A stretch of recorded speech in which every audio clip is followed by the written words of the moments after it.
Bonjour à tous, nous sommes le 30 avril. Je vous invite à offrir cette dernière journée du mois d'avril dans l'action de grâce. Nous fêtons Saint Pie V et nous pouvons prier bien sûr pour l'Église du Christ qui est animée, gouvernée, sanctifiée par le Christ, mais sur la terre par cette communion, cette union autour du Saint-Père. Nous prions pour que bientôt nous ayons ce pasteur doux Christ sur la terre. Gloire au Père, au Fils et au Saint-Esprit, au Dieu qui est, qui était et qui vient pour les siècles des siècles.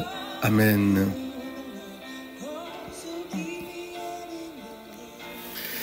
Oui, nous sommes toujours dans ce temps de la Pâque et l'Église naissante va surgir dans sa force de l'esprit qui souffle où il veut et qui va fortifier cette Église face aux adversités, aux persécutions.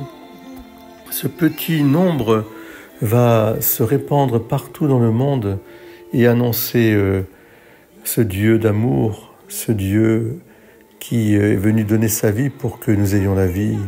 Alors, je crois, ne craignons pas. Au contraire, j'ai envie de dire qu'aujourd'hui, c'est l'heure de témoigner face à ceux qui nous prédisent la fin de Dieu, la mort de Dieu déjà, ceux qui l'ont dit, ceux qui prédisent la mort de l'Église, qui nous l'ont dit aussi. Et même à l'intérieur de notre Église, quand nous entendons un discours, je dirais, finalement de fin, un discours très sociologique, apportons-nous au contraire un discours évangélique. En ce temps-là, Jésus disait à Nicodème, « Dieu a tellement aimé le monde qu'il a donné son Fils unique, afin que quiconque croit en lui ne se perde pas, mais obtienne la vie éternelle. Car Dieu a envoyé son Fils dans le monde, non pas pour juger le monde, mais pour que par lui le monde soit sauvé.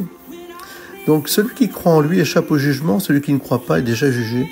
De fait, il n'a pas cru au nom du Fils unique de Dieu. Et le jugement, le voici, la lumière est venue dans ce monde, et les hommes ont préféré les ténèbres à la lumière, parce que leurs œuvres étaient mauvaises. Celui qui fait le mal déteste la lumière, il ne vient pas à la lumière, de peur que ses œuvres ne soient dénoncées. Mais celui qui fait la vérité vient à la lumière pour qu'il soit manifeste que ses œuvres ont été accomplies en union avec Dieu. Eh bien, dans ce discours de Jésus à Nicodème, il y a toute la puissance, je dirais, de l'amour infini de Dieu qui répand sa lumière et touche les cœurs des femmes et des hommes de bonne volonté. Et ils sont innombrables, beaucoup plus importants que toutes celles et ceux qui, en fond, préfèrent les ténèbres, leur orgueil, leur suffisance, et l'appât du gain, et de la violence, et des plaisirs. La plupart d'entre nous sont des gens et des femmes et des hommes de bonne volonté. C'est pourquoi il nous faut aller annoncer Jésus-Christ, Fils de Dieu Sauveur. Soyons ces poissons qui remontent à contre-courant, comme le montre la série The Chosen, et qui, au fond, font retourner. C'est un retournement, c'est un bouleversement, c'est un retournement complet qu'est la résurrection. Là où la mort a été semée, la vie l'a emporté. Là où le péché a blessé, eh bien, le Seigneur, par sa grâce, a guéri. Merci à toutes celles et ceux qui œuvrent, pour que cette bonne nouvelle soit annoncée. Et la moisson est tellement abondante. Soyez bénis, chers frères et sœurs. Courage, comme dit le Seigneur, j'ai vaincu le monde. Amen.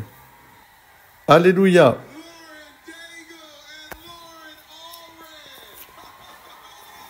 Le Seigneur est toujours là